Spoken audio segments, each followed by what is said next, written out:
Hello and welcome friends again. दोस्तों, क्या जानते हैं ये कौन है? एक बहुत ही महान वैज्ञानिक और एक अच्छे मैथमेटिशियन, ग्रेट मैथमेटिशियन, जिन्होंने एक रास्ता तय कर दिया, मैथमेटिक्स में एक नया आयाम दिया। ये है यूक्लिड। अब मैं आपको यूक्लिड के बारे में क्यों बोल रहा हूँ, इसके ऊपर बहुत बड़ी कहानी है। सबसे पहली बात कि इन्हें फादर ऑफ ज्योमेट्री कहा जाता है। फादर ऑफ ज्योमेट्री, ज्योमेट्री कई लोग पहले आविष्कार कर चुके थे। पाइथागोरस, प्लेटो ने भी कुछ कहा था, but father of geometry Euclid को ही माना गया। उसका कारण ये है कि इनका कंट्रीब्यूशन मैथमेटिक्स और ऑप्टिक्स के फील्ड में बहुत ही महान है, बहुत ही बड़ा खोज है। इनका जो कंट्रीब्यूशन है, आज अगर ये नहीं होता तो याद रखिए, आप फंडामेंटल ऑफ मैथमेटिक्स कभी नहीं समझ सकते थे। फंडामेंटल ऑफ मैथमेटिक्स मैं क्यों कह रहा हूँ? सोचने का जो तरीका है, मैथमेटिकल थॉट, इनका ही है। इनका कहना है कि ये जो भगवान है, ये भगवान भी क्या किया है, इस दुनिया को रचा है, और ये सारे नियम, नेचर के जितने नियम हैं, वो सारे मैथमेटिकल थॉट्स है भगवान का। कितनी महान सोच है। अब एक बात मैं आपको बताना चाहूँगा कि इन्होंने एक बहुत ही अच्छा किताब लिखा था, elements of geometry. Elements of geometry में इन्होंने बताया था axioms, postulates and everything regarding geometry. ज्यामिति या ज्योमेट्री में जितने फिगर्स है, लाइन है, 3D फिगर, 2D फिगर, इन सबको एलिमेंट्स वाइज इन्होंने एक बड़ी किताब में लिख के पेश किया था। यही वो किताब है जिसके कारण इनका दर्जा फादर ऑफ ज्योमेट्री कहा गया। अब आपको लग रहा है कि मैं क्यों यूक्लिड के बारे में अचानक डिस्कस कर रहा हूँ? क्योंकि आपको पता है सबसे पहला चीज़ मैथमेटिक्स में क्या होता है, नंबर सिस्टम, जो मैंने पिछले क्लास में आपको अच्छा से बताया था। इस नंबर सिस्टम में आप सोचिए तो बाइनरी ऑपरेशन लगता है, या तो प्लस, माइनस, मल्टीप्लाई, डिवाइड। इन सब को ध्यान में रखते हुए इन्होंने एक यूक्लिड डिवीज़न लेमा का खोज किया था। यही वो यूक्लिड डिवीज़न लेमा है जो नॉर्मली डिवाइड करते समय, एक बच्चे जो डिवाइड करते हैं कि कोई एक डिविडेंड को डिवाइड किया तो मुझे क्वोशेंट मिला और रिमाइंडर मिला, यानी कोई भाजक, भाज्य को मैंने भागा लगाया भाजक से, मुझे भागफल मिला और शेषफल मिला। सिंपल सी बात है, बहुत ही सिंपल सी बात है, मगर बड़ा कॉन्सेप्ट है। इसने एक नया रास्ता तय कर दिया मैथमेटिक्स के फील्ड में। इसी तरह यूक्लिड डिवीज़न एल्गोरिथम, जिसमें इन्होंने HCF निकालना सिखाया। तो आज हम यूक्लिड डिवीज़न लेमा का शुरुआत करते हैं, और धीरे धीरे आपको कॉन्सेप्ट पता चलता रहेगा कि ये आगे चल के क्या गया, यूक्लिड ने और आगे चल के क्या क्या किया। तो हम शुरू करते हैं Euclid division lemma. Division lemma कहता है कि किसी भी डिविडेंड को अगर आप डिवाइजर के साथ डिवाइड करें, किसी भी डिविडेंड को अगर आप डिवाइजर से डिवाइड करें, तो आपको इस ओर क्वोशेंट निकलेगा, और फाइनली जो हमें बचता है शेषफल, जो कि रिमाइंडर है, वही यहाँ बचेगा। तो हमारे पास फॉर्मूला निकलता है कि किसी भी डिविडेंड को हम लिख सकते हैं divisor into quotient plus remainder. एक बात सोचने वाली बात है कि ये जो रिमाइंडर है,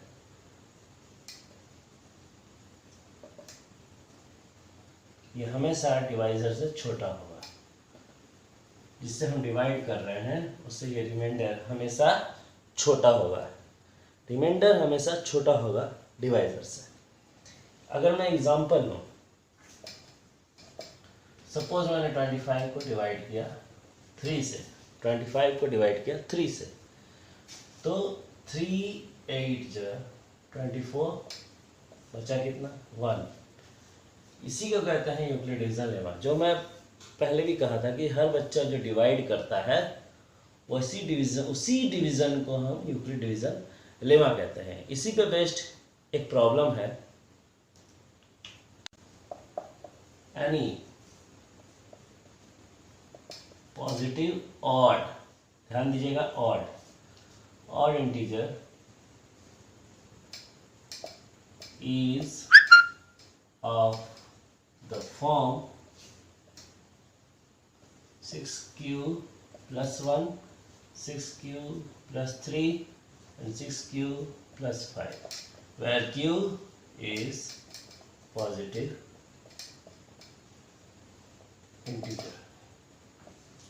ये हमारा प्रॉब्लम है। Show that any positive odd integer, कोई भी पॉजिटिव ऑड इंटीजर ले लीजिए, उसको आप इसी फॉर्म में लिख सकते हैं। शुरू कैसे करेंगे इस प्रॉब्लम को, हम यूज करेंगे यूक्लिड डिवीजन लेमा। तो यूजिंग यूक्लिड डिवीजन लेमा हम जानते हैं कि कोई भी डिविडेंड अपने डिवाइजर के साथ मल्टीप्लाई होता है अपने क्वोशिएंट के साथ, plus remainder should always be less than divisor, और ये वैल्यू हमेशा पॉजिटिव इंटीजर के साथ होगा। याद रखिएगा, ये जो थ्योरम है ये सिर्फ पॉजिटिव इंटीजर के साथ ही होगा, इसलिए पॉजिटिव इंटीजर का शुरुआत ही होता है 0 से। और आप नॉन नेगेटिव कर सकते हैं, पॉजिटिव ना कह के हम नॉन नेगेटिव इंटीजर कह सकते हैं। तो r हमेशा क्या होगा, नॉन नेगेटिव इंटीजर। ठीक है, अब हमारे सवाल में आप देखिए ध्यान से, तो q की जगह मैं इसे क्वोशिएंट मान लूँगा, 6 की जगह मैं डिवाइजर मान लूँगा और ये प्रॉब्लम्स बनाना शुरू कर दूंगा। So taking q b equal to 6, अगर मैं b इक्वल टू 6 ले लिया तो ये फॉर्मूला यूक्लिड डिवीजन में क्या बन जाएगा, a equal to 6q plus r, जहाँ r का वैल्यू हमेशा 6 से छोटा होना चाहिए और 0 से बड़ा या बराबर। तो r का वैल्यू बेसिकली क्या बन गया, 0 1 2 3 4 5 6 होगा क्या, नहीं होगा, 6 नहीं होगा क्योंकि 6 से छोटा होना चाहिए r का वैल्यू। ठीक, इसके बाद हम देखते हैं केस 1 केस 2, इस तरह से प्रोसीड करते हैं।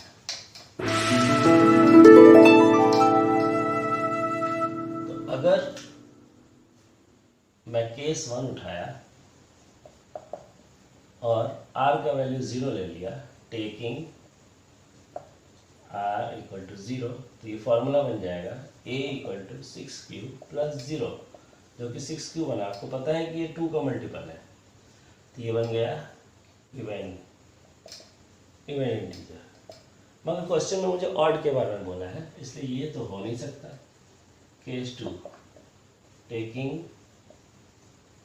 r इक्वल टू 1, अगर मैं r इक्वल टू 1 पुट कर दिया तो a equal to 6q plus 1 बन जाएगा, 6q प्लस 1। अब आप ध्यान से देखिए, 2q क्या है, 2 का मल्टीपल है, 6q इंटू 6q मतलब 3q इंटू 2 प्लस 1, तो ये बन गया हमारा ऑड इंटीजर। ये ऑड इंटीजर बन चुका, तो इसको हम कंसीडर करेंगे। Case number 3, taking r S 2, फिर से r2 लेने पे a equal to 6q plus 2 हो जाएगा। ये भी इवन, ये भी इवन, हम कह देंगे ये इवन इंटीजर है। Not possible. इस प्रकार हम आगे बढ़ते हुए जाएंगे और केस 4 केस 5 जितने सारे केस है r के वैल्यू पर डिपेंड करेगा। फाइनली हमारे पास आ जाएगा केस 6, जहाँ पर हम लिखेंगे taking r equal to 5, a equal to 6q plus 5, जो कि फिर से आ जाएगा ऑड। फाइनली हमें मिला finally we get 6q plus 1, 6q plus 3 and 6q plus 5 are the form of odd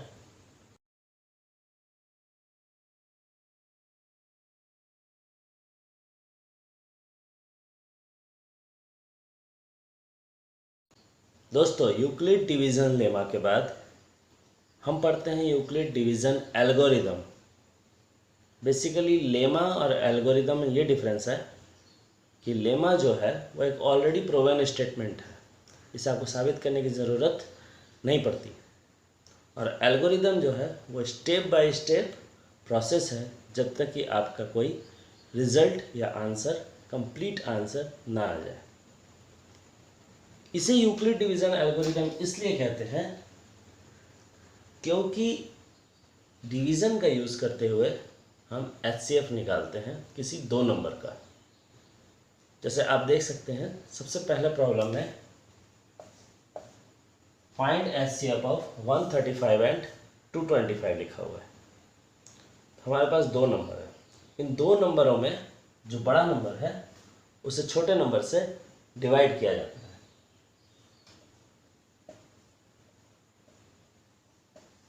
225 divided by 135, आपको क्वेश्चन मिलेगा 135, रिमाइंडर बचेगा 90, फिर से 135 को डिवाइड किया जाएगा 90 से। ये प्रोसेस है कि जो रिमाइंडर जब तक ज़ीरो ना आ जाए ये प्रोसेस हम करते रहेंगे। यहाँ रिमाइंडर 90 बचा, रिमाइंडर 90 बचा है मगर वो ज़ीरो नहीं है, इसलिए जो पुराना डिवाइज़र है 135 उसे हम डिविडेंड बना देंगे और उसे फिर से डिवाइड करेंगे। 91 जा 90 कैरी 45। ये प्रोसेस तब तक चलाएंगे जब तक कि रिमाइंडर ज़ीरो ना हो जाए। हम देख सकते हैं कि रिमाइंडर ज़ीरो नहीं है, इसलिए 90 दोबारा से डिविडेंड बन जाएगा। 45 टू जा 90, रिमाइंडर एज सून एज की रिमाइंडर ज़ीरो हो गया तो लास्ट डिवाइज़र जो है वो हमारा HCF बन जाएगा। HCF last divisor would be the HCF। एक सिमिलर प्रॉब्लम मैंने यहाँ भी लिखा है, find the HCF of 36 and 74।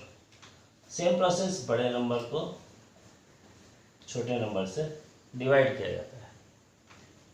36 to जा 72, आपका रिमाइंडर बचता है 2। क्या ये रिमाइंडर ज़ीरो है? नहीं। जब तक कि ज़ीरो ना आ जाए हम पुराने डिवाइज़र को फिर से डिविडेंड बना देते हैं। अब 218 है 36, जैसे ही मेरे पास रिमाइंडर ज़ीरो आ चुका, the last divisor would be the HCF। सो दोस्तों अब तक हमने जो पढ़ा वो यूक्लिड के contributions, Euclid lemma, arithmetic contribution, Euclid का एल्गोरिदम, डिवीज़न एल्गोरिदम, ये सारा हमने देखा। दोस्तों आपका सपोर्ट मुझे बहुत अप्रिशिएट करता है, आगे बढ़ने की उम्मीद बढ़ाता है। प्लीज़ सपोर्ट करें और वीडियो को वॉच करें, लाइक करें, सब्सक्राइब